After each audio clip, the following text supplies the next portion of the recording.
हॉटेलमध्ये चक्क सार्वजनिक शौचालयातील पाण्याचा वापर. कोल्हापुरातील किळसवाना प्रकार. ग्राहकांच्या आरोग्याशी खेळ.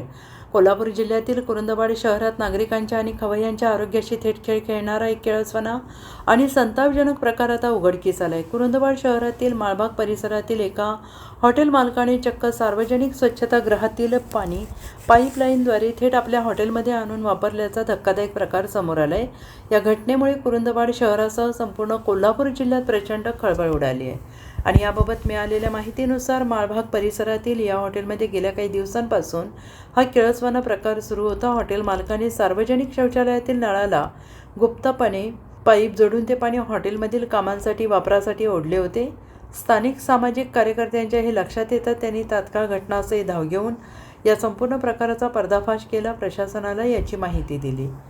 रोज पाणी लावून सगळ्या टाक्या भरतात आणि ते संडासचं पाणी वापरलेलं ते भजीला कालवलं जाते, चहाला दिलं जाते, भांडी घासायला वापरलं जाते. हा कसला प्रकार? जीवाशी खेळ चालू आहे. लोकांच्या जनतेशी जीवाशी खेळ चालू केला आहे. हा कुठला प्रकार आहे? दुसरी गोष्ट म्हणजे लोक 30-30 रुपये भजी आहे, 10 रुपये चहा आहे, सगळं पैसे देऊन खायचं आहे आणि हिने संडासातलं पाणी वापरतात. अरे तुम्हाला पाणी वापरायचं असेल तर फिल्टरचं पाणी घ्या ना, नगरपालिकेचं फुकटचं पाणी घेण्यापेक्षा ह्याचं घ्या. आणि वाचं पाणीचं पाणी प्यायचं काय? हे कुठला काय काढलाय धंदा? त्यांचं ताबडतोब सेल करा यांचे हॉटेल सगळे. आणि ह्या आरोग्य विभागानं पण तिकडे लक्ष दिलं नाही. आम्ही लक्ष द्यायला आम्ही पगार खात नाही. शासनाचा कर्मचारी नेमलेला आहे. ते कर्मचाऱ्यांचं काम आहे तिथे जायचं, प्रत्येक जागी जाऊन बघायचं आहे. ते bureau report SBN Marathi Kolhapur.